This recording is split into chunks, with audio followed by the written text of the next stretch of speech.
السلام عليكم ورحمة الله تعالى وبركاته. كنتمنىكم تكونوا بألف خير، وكنتمنى لكم التوفيق والنجاح وتألق يا رب العالمين.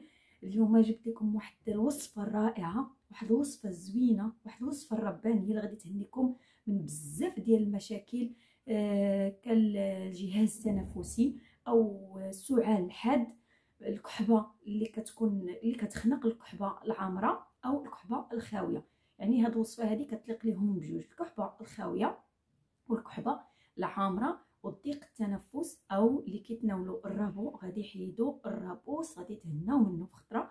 لان هاد الوصفه الربانيه مجربه مليون في المئه وكتعطي نتائج مفرحه وجد مفرحه، وفي اول تجربه غادي تعطيكم نتائج اللي زوينه بزاف ومفرحه. انا عارفه في هاد فصل الربيع اللي غادي يدخل ان شاء الله يدخلوا لنا بالصحه والسلامه، بزاف ديال الاطفال وبزاف ديال الناس الكبار اللي كيتعرضوا للحساسيه كالكحبه، كضيق التنفس، او الكحبه العامره اللي كتكون فيها حاشاكم الخناين، يعني بالكحبه بالخناين. يعني جبت لكم هذه الوصفه الرائعه اللي غادي تهنيكم من بزاف ديال المشاكل وكتليق لجميع انواع الحساسيه، كالحساسيه ديال الكحبه، او الحساسيه ديال الموسميه، او الحساسيه اللي كتكون في بنادم طول العام. يعني المهم هذه الوصفه زوينه واقتصاديه وربانيه وكتواجد في كل البيوت، يعني كل دار غادي تلقاو فيها البصله الحمراء. البصله الحمراء غادي نحتاجو جوج مكونات فقط، يعني باش غادي نتهناو من هاد الامراض كالحساسيه، كالربو، كالكحبه، كضيق التنفس، خصوصا اخوتي النساء الكبار اللي كيعانيو من ضيق التنفس. يعني ما كتخليش هذاك الضيق التنفس كتحيدو في خطره. اقسم بالله العظيم مجربه مليون في المئه، يعني ماشي جيت ودرتها معكم، ماشي جيت وبارطاجيتها معكم، الا اني جربتها وجربوها بزاف ديال الناس وعطاتهم نتائج مستحسنه جدا. يعني كيف ما قلت غادي نبارطاجي هذا الفيديو مع خوتي والناس اللي كنعرف.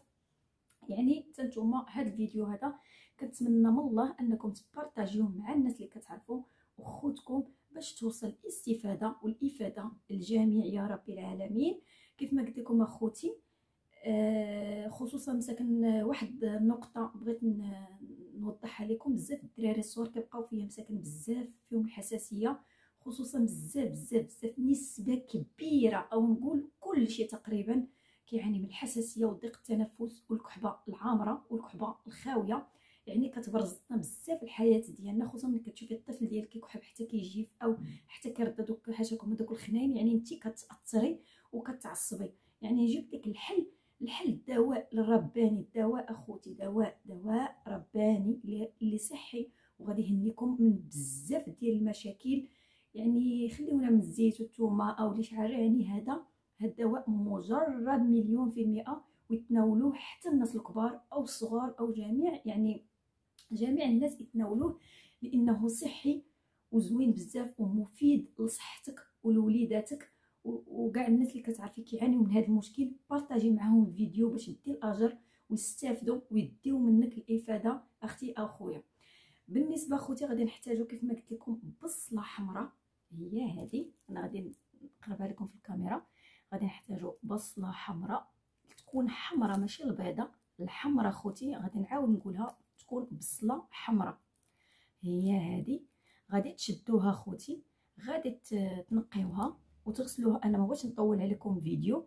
غادي تشدوها وتغسلوها وتقطعوها على جوج وتحكوا النص بالحكاكه، غادي تحكوه بالحكاكه، وغادي تجيبوا الصفايه وغادي تاخذوا الماء ديال البصله. الماء ديال البصله الحمراء هو هذا. ما بغيتش نطول عليكم الفيديو. انا راه شديت بصله وغسلتها وحكيتها وصفيتها وخديت غير السيرو ديالها، هو هذا السيرو ديال الماء البصله الحمراء. هذا هو الدواء، هذا هو الشفاء اخوتي لجميع المشاكل، التنفس او الضيقه او الكحبه العامره او الخاويه او ضيق التنفس او اللي كيتناولوا الرابوس. يعني هذه وصفه ربانيه وزوينه بزاف. غادي نحتاج اخوتي كيف ما قلت لكم عاوتاني العسل الحره.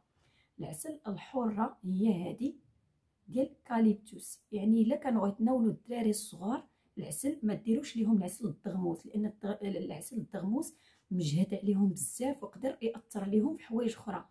بالنسبه للدراري الصغار يديروا غير العسل ديال الكاليبتوس، تيكون خفيف وزوين وحر وصحي بزاف كاع. هو هذا لاني انا كنديرها ليا ولا الناس اللي يعني اللي معايا، يعني هذا كنحتاجوا العسل الكاليبتوس ما مجهدش بزاف. واللي بغى يدير اي نوع من انواع العسل الحره ماشي مشكل.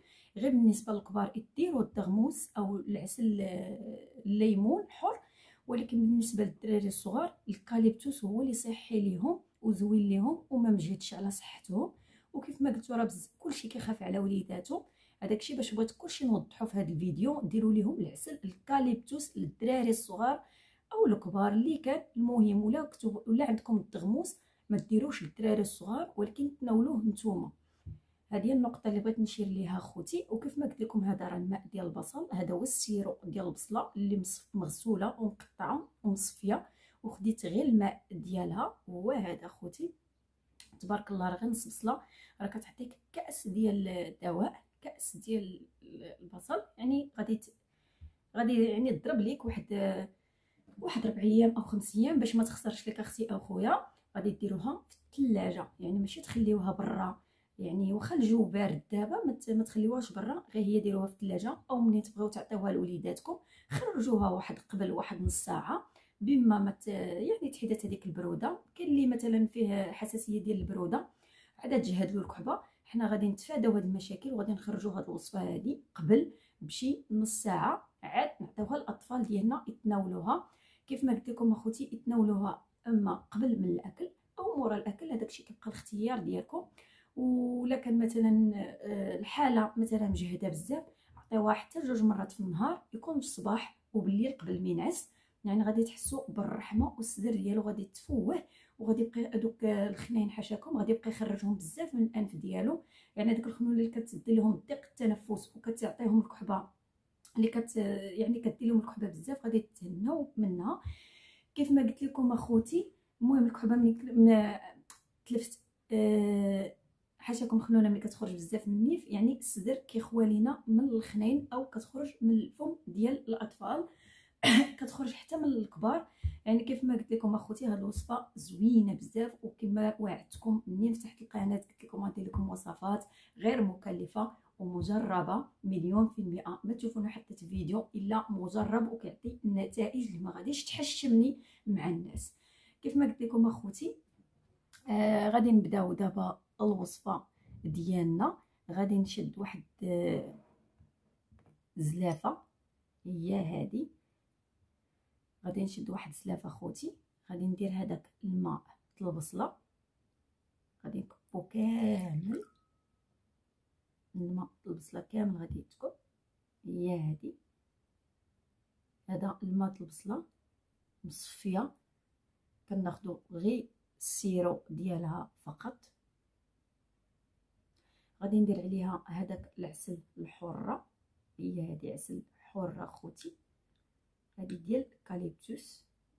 ها هي العسل الحره ديال الكاليبتوس. غادي نديرها على الخليط ديالي، عفوا غادي نديرها على الخليط. غادي نخلط غير هاد 2 مكونات فقط، ما غادي نزيد لا ثومه لا حتى شي حاجه. كيف ما كتعرفوا العسل الكاليبتوس كيليق لجميع انواع الحساسيه وخصوصا الاطفال الصغار، يعني مزيان ليهم بزاف. كيف ما قلت لكم ديال التغموس يكون مجهد عليهم، يعني ماشي زعما ما غادي ياثر عليهم على شي حوايج اخرى، ولكن مجهد عليهم. بالنسبه للكاليبتوس ما عنده ما يدير ليهم، وحتى الكبار ما عنده ما يدير ليهم لانه ما مجهدش بزاف.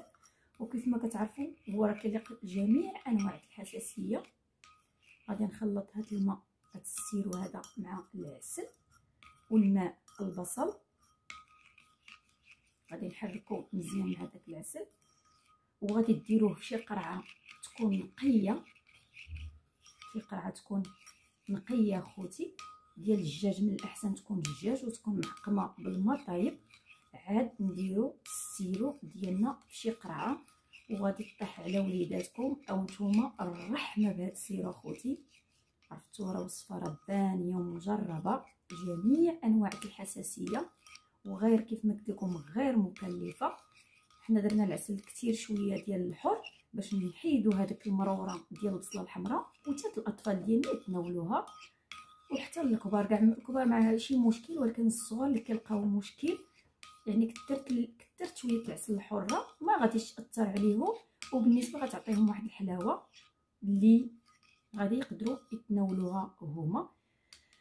غادي نحرك هذا الخليط ديالي مزيان، وسمحوا لي الا صدعتكم بالمعلقه، تحريك، اعتذر. بركه.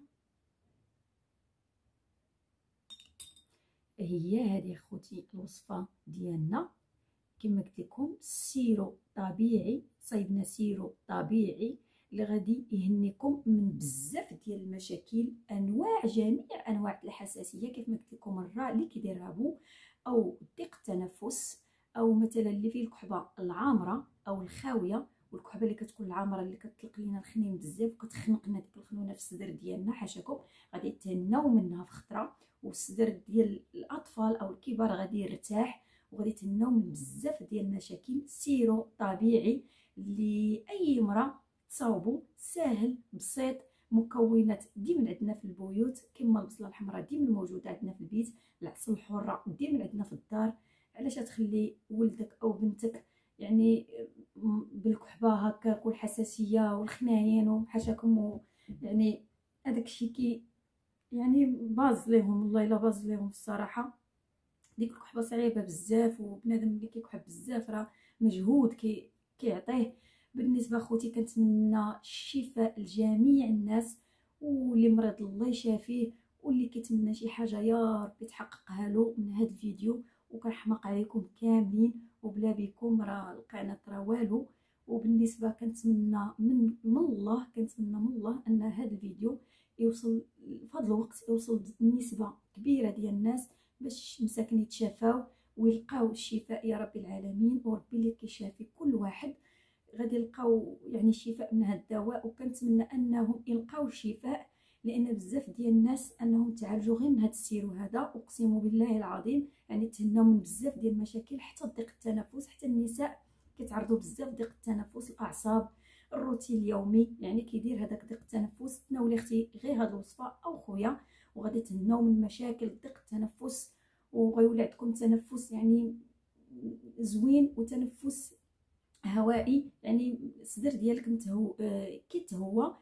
وشكرا لكم لانكم تبعتوني من الاول حتى الاخر، وكنحماق عليكم كاملين. وكنتمنى كيف ما قلت لكم للصغار والكبار، كنتمنى يا رب العالمين انكم يعني يتشافوا، وكنتمنى الشفاء كاع اللي مريض، كنتمنى له الشفاء. وشكرا لكم. كنتمنى هذا الفيديو يتبارطاجا. الله يحفظكم، الله يسهل عليكم. ما تنساونيش من لايك ما غادي تخسروا خوتي حتى شي حاجه. تفرجوا في الفيديو، عطيتكم استفاده، تفرجوا خوتي في الفيديو وديروا لي واحد اللايك، الله يجازيكم بخير. واحد اللايك وواحد التعليق يكون محفز الفيديو. وشكرا لكم بزاف باش انا نزيد من العطاء. وكنحماق عليكم كاملين، وما تنساوش اختكم من اللايك اخوتي، اللايك، وضغطوا على الجرس باش ديما فيما نحط شي فيديو تستافدوا منه نتوما الاولين. وشكرا لكم بزاف، والى اللقاء، الى فيديو جاي ان شاء الله مع استفاده اخرى ان شاء الله. باقي فيديوهات بزاف وغادي تستافدوا منهم بزاف. وكتمنى لكم التوفيق والنجاح، وليلة تكون سعيدة. الله يعاونكم اخوتي،